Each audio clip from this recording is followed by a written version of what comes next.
Welcome back for our final regular season post-media Ottawa Senators panel. I'm Ken Warren with Don Brennan and Bruce Garriock. Guys, it's over. It was brutal, a long year. There were some highlights, and we'll get into that a little bit, but the season's over. Don, lasting impressions of the season that was from your Senators team that lost 53 games. 2 years later, they still haven't figured out how to play defense. That's my lasting impression. They're still a horrible hockey team without the puck in their own zone. And Marc Crawford addressed that a little bit in his final media availability yesterday and said either he or the next guy has to improve. Thank you very much. We all know this. Yeah, it's just a really bad, broken record and horrible to watch and no fun at all. I really didn't think going into the season that, I wondered if they'd get 30 wins. Obviously, I don't think they did. They came close. I look at, they've got obviously a long summer and a lot of work to do. They are selling hope. And what people have to hope is that these young players over the course of the summer, guys like Kachuk, White, and Shabbat mature and become better players next year. But obviously they took a step backwards this year. The coach was fired. Pretty much everything that could go wrong did go wrong. It'll be a long off season. Yeah, just to finish the point about goals against. 302 goals against this year. That's the worst in the NHL in 12 years. So it's a bad defensive structure or something. I don't know if it's personnel or structure, but it's what obviously has to be addressed here. So we'll go there. Guys, it's a guessing game, of course, but who's going to be gone from this current roster and who of the guys in the bubble might stay? Thoughts? I know you talked to Anthony Duclair yesterday. Don, do you think he might be back? I think Anthony Duclair should be back. I don't think he's going to cost him a whole lot, and he brings a lot of offense to his game. He's a project defensively, and that's a project that coaches over the last, this is his fifth NHL team, and he's 23. Time's running out on him. He's not getting it. But if he doesn't get it with the Senators, what have you got to lose? The worst thing that can happen is he's going to help you to a better draft pick next year. That's a nice way to look at it. That's a double negative almost, right. But whatever. Right. Bruce, I thought the most interesting thing of the departure, the garbage bag day as it was Cody Ceci saying he wants to be back and a long-term extension, and that's an intriguing, we're going to hear from General Manager Pierre Dorion on this, but to me that's an intriguing way to go because of what Ceci has been to this team. Well, he's been a lightning rod for criticism, but I also think you have to look at the number of minutes he's played. And when you talk about veterans on that blue line, how old is Cody Ceci? He's 25. He's 25 years old.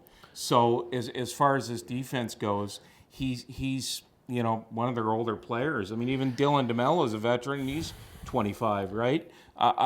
You look at that blue line. I guess my thing is if they can't get Cody Ceci signed to a long-term contract, and he made it sound like after the trade deadline that perhaps he wouldn't mind being moved, but then stated yesterday that he wants to be here.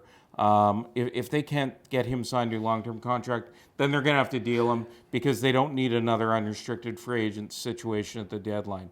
And, on this defense, he's going to play big minutes, and obviously that is a debate amongst the fan base. Yeah, that's a real interesting one. He does play a lot of minutes because they didn't necessarily have somebody to put in that role, but are you in the position now with all these young defense, try somebody more to give him more minutes or to get a guy to develop faster? It's an intriguing one because I don't know if committing to Ceci long term is going to be, especially if it's $4.5 or $5 million a year.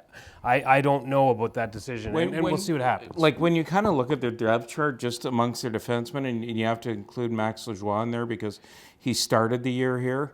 They have 9 NHL defensemen or 9 defensemen who they think can be NHLers. So you have to think in the offseason that somebody's getting moved. And right. And yep. That's just the way it's going to be.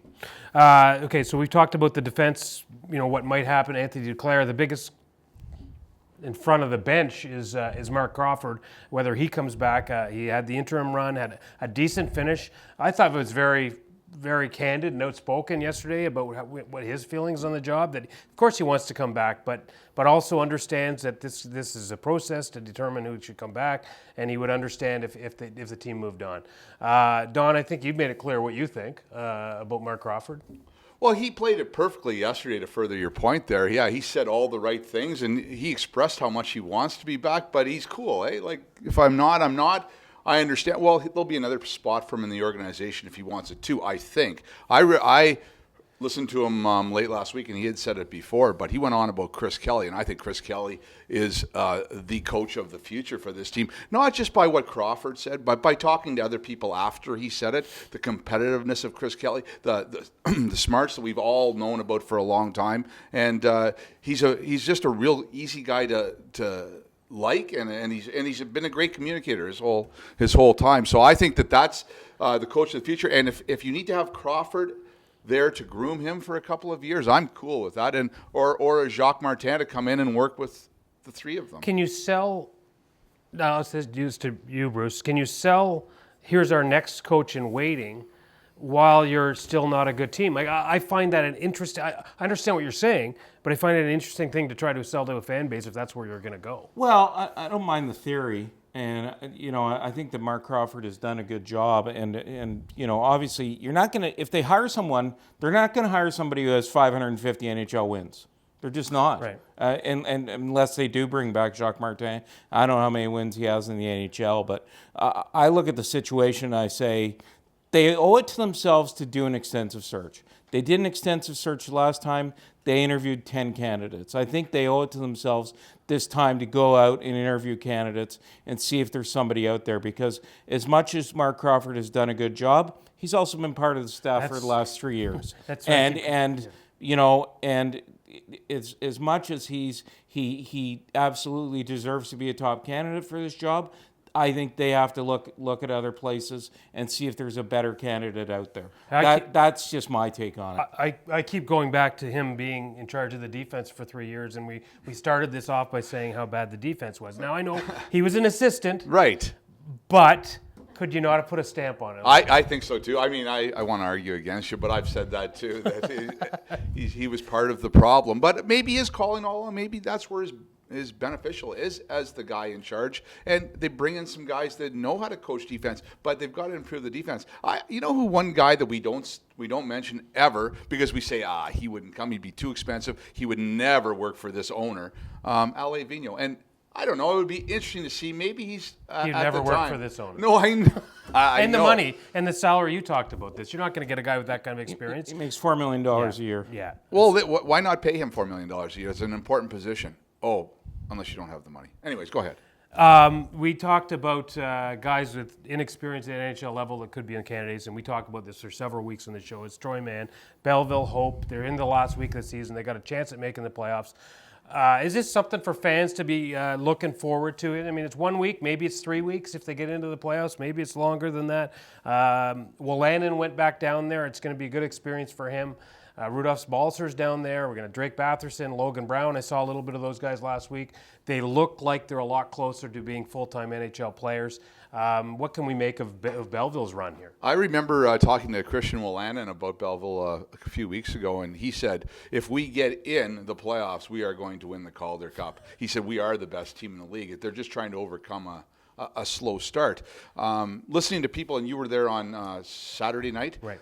Listening to people that were at the game on Friday night said that they weren't playing with enough effort, which really, really confused me a lot. Here you got a chance, your season's on the line, and you're not playing. I don't know. With They enough gave effort. up one shot in the third period. So On the Friday? I don't know who you're talking to, but Maybe somebody who saw the first two periods.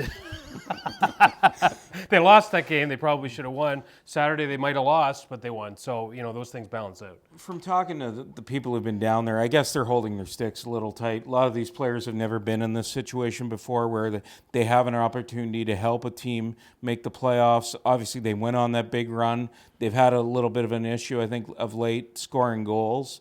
And, going into this final week of the season, they have to be able to score some goals. And also, if they want their head coach to truly be a candidate for this job, I think that they've got to get to the playoffs. And the one other guy to watch as playoffs are talking, Alex Formanton with London. London seems to be rolling through their first couple of rounds of the playoffs, so he's a guy to watch that's certainly going to be part of the Senators' future.